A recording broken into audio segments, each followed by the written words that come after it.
মাননীয় প্রধানমন্ত্রী ক্ষমতা থেকে চলে যাওয়ার পর থেকে যখন 5 তারিখের পরে যখন ডক্টর ইউনূস ক্ষমতায় আসলেন, তখন দেখা গেছে চতুর্দিকে শুধু আপনার আন্দোলন আন্দোলন, দাবি দাবি দাবি দাবি দাবি ইত্যাদি ইত্যাদি।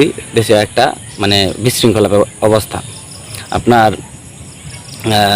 থানাগুলো চলতেছে মানে অন্যরকমভাবে, আগের মতো নাই। পুলিশগুলো এখন আগের মতো কাজ করতে পারতেছে না।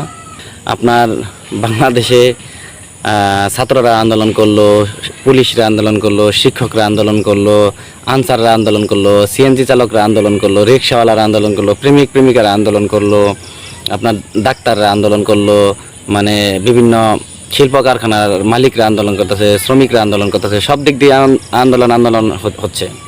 তো এখন আপনার 1971 সালে বাংলাদেশ স্বাধীন হয়। তারপর থেকে সবার সম্মতিক্রমে আপনার জাতীয় যে সঙ্গীত, সেটা রবীন্দ্রনাথ ঠাকুর লিখছেন।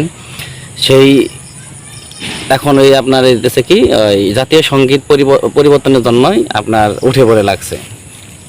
একটা দেশে সব দিক দিয়ে সমস্যা হচ্ছে, বড় বড় সমস্যা, মেজর যে সমস্যাগুলো, এগুলা না দেখে আপনার কোনখানে কি হয়েছে, কোনখানে একটা লাইন বাঁকা হয়েছে, কোনখানে একটা শিরকি কথা হচ্ছে।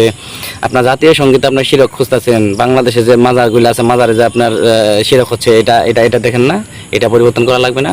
আপনি পরিবর্তন করেন, যদি ওটা সমস্যা হয় সেই বিষয়ে আমি জানি না কতটুকু হয়, আপনারা পরিবর্তন করেন, কিন্তু এখনই করতে হবে এমন তো না। আপনারা করেন, ক্ষমতায় বসেন, দেশের সব কিছু নিয়ন্ত্রণে আসুক, তারপরে আপনারা জাতীয় সঙ্গীত পরিবর্তন করেন, আর যে কোনো কিছু বিষয়ে পরিবর্তন করতে পারেন। দেশ নিয়ন্ত্রণে আনেন, দেশের আইন শৃঙ্খলা সব কিছু নিয়ন্ত্রণে আনেন।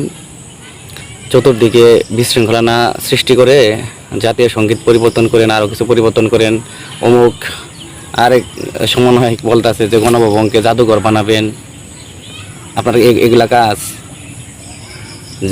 গণভবনকে জাতীয় জাদুঘর বানাইলে আপনার দেশের উন্নতি হয়ে যাবে? দেশে কত সমস্যা হচ্ছে, এগুলা পরিবর্তন না করে আপনি আগে গেছেন যে গণভবন জাদুঘর করবেন। কি বলবো আর, এখন আবার জাতীয় সঙ্গীত পরিবর্তন নিয়ে উঠে পড়ে লাগছে মানুষ। পরিবর্তন করেন, আস্তে ধীরে করেন, দেশের বড় বড় সমস্যাগুলো সমাধান করেন। আপনি কোঠা আন্দোলন করলেন, সরকার নামাইলেন, কাজ শেষ। এখন সমন্বয়কারী বিভিন্ন ছাত্র সংগঠন যায় সচিবালয়ের দায়িত্ব পালন করতেছে, সচিবালয়ে বক্তব্য দিতেছে, অমুকের জায়গায় বক্তব্য দিতেছে। আর আপনাদের কাজ কি? তোমাদের কাজ কি? তোমরা এখন পড়াশোনা করবা, তোমাদের তো এই কাজ না। কোনখানে আনসার ঠিক করতে হবে, কোনখানে বিচার এই কোর্টে নিরাপত্তা দিতে হবে, এগুলো দায়িত্ব তোমার না, এগুলো হচ্ছে প্রশাসনের কাজ। তোমরা এখন ক্ষমতায় যায় সেরাই বলতেছো যে গণভবন আমরা জাদুঘর করব, এই করব, সেই করব, জাদুঘর বানাবো, সবাই যাতে প্রবেশ করতে পারে। এটা করলে দেশের উন্নতি হয়ে যাবে? এগুলা বন্ডামি বাদ দাও। এগুলা বন্ডামি বাদ দিয়ে দেশের কল্যাণে কাজ করো, দেশের উন্নতির জন্য কাজ করো, দেশের যেটা ভালো হয় সেদিকে কাজ করো।